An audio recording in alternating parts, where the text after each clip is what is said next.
सुप्रभात बच्चों आज हम पुनरावृत्ति 22 पाठ 13 शीर्षक हुदहुद के प्रश्नों को हल करेंगे। सबसे पहले हम हुदहुद के बारे में थोड़ा सा जान लेते हैं। हुदहुद एक पक्षी का नाम है जिसके सिर पर एक बहुत ही सुंदर कलगी होती है।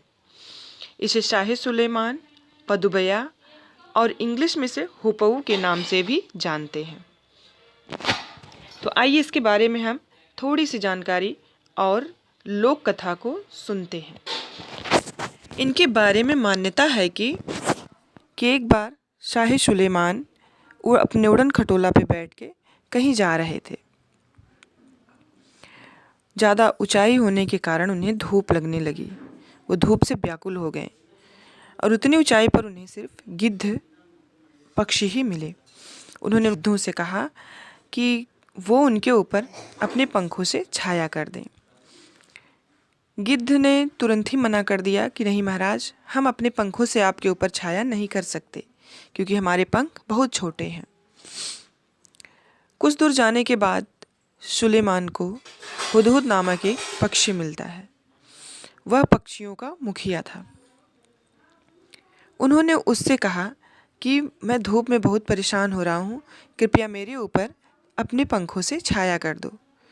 तो हुदहुद की समझ में तुरंत आ गया कि वह कैसे उनकी मदद कर सकता है।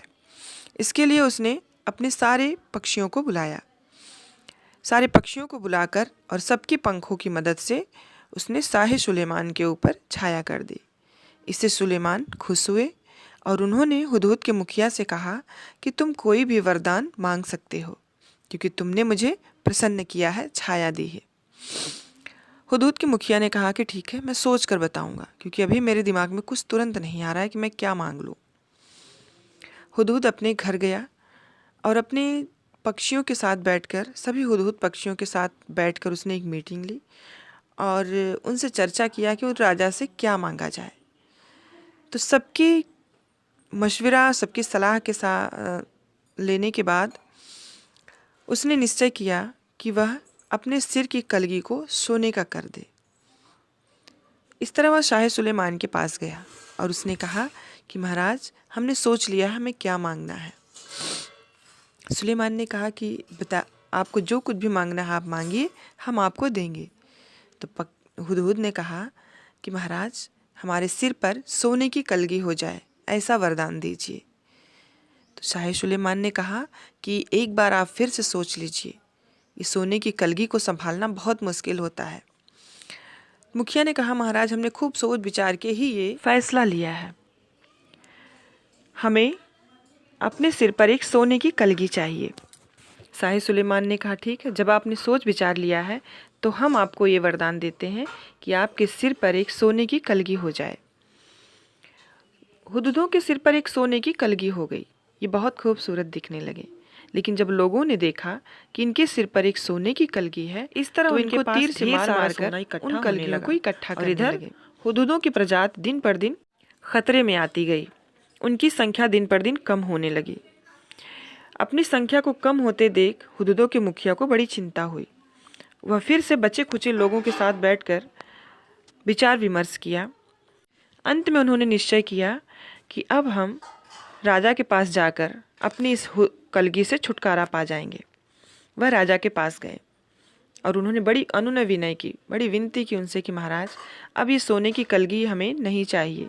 इसकी वजह से हमारी प्रजाति को बड़ा खतरा है और लोग हमें मार मार कर इन कलगियों को इकट्ठा कर रहे हैं, हम इन्हें संभाल नहीं पा रहे हैं। महाराज ने कहा कि हमने तो आपको पहले ही चेतावनी दी थी कि इस तरह आप खतरे में आ जाएंगे। फिलहाल कोई बात नहीं, हम आपकी इस कलगी को परों की कलगी कर देते हैं और भी सुंदर लगेगी। इस तरह से हुदहुदों को एक परों की कलगी मिली। हुदहुद पक्षी देखने में बहुत सुंदर लगती है। हुदहुद का शरीर रंग बिरंगा और चटकीला होता है। पंख काले काले होते हैं, चोंच लंबी तथा तीखी होती है और इनके सिर पर एक कलगी होती है, परों की कलगी। हुदहुद को अंग्रेजी में हुपऊ, हिंदी में हुदहुद तथा पदुबया और शाह सुलेमान भी कहा जाता है। तो आइए इससे संबंधित कुछ प्रश्नों को हम हल करते हैं। पहला प्रश्न है रिक्त स्थानों की पूर्ति। बादशाह का नाम सुलेमान था। बादशाह उड़न खटोला पर बैठकर घूमने जा रहा था। सुलेमान ने सबसे पहले गिद्धों से मदद मांगी। सुलेमान की मदद हुदहुदों के मुखिया ने की। हुदहुदों के मुखिया ने सोने की कलगी का वरदान मांगा। दूसरा प्रश्न है क आकाश में उड़ने वाले गिद्धों से सुलेमान ने क्या कहा? उत्तर, आकाश में उड़ने वाले गिद्धों से उन्होंने कहा कि तुम लोग मेरे सिर पर छाया कर दो।